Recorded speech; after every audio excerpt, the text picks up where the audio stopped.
পুজো পার্বণ শেষ করে বসে গেছি ওটস নিয়ে। ছেলে আমাকে বানিয়ে দিল। শুধু ওটসটাকে বয়েল করে শসা আর আপেল একদম ছোট ছোট পিস করে কেটে দিয়েছে।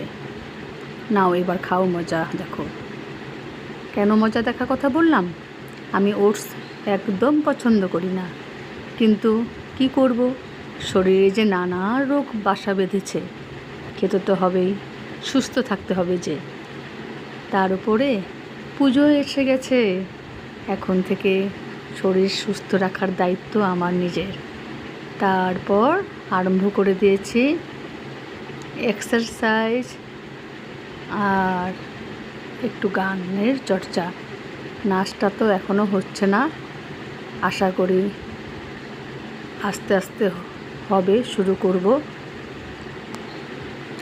ইচ্ছা থাকলে অনেক কিছুই হয়, আর ভগবানের আশীর্বাদ নিয়ে এগোতে হয়। ভগবানের বিশ্বাস আমি করি।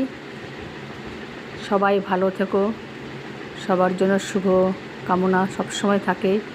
শুভ দিন, বাই।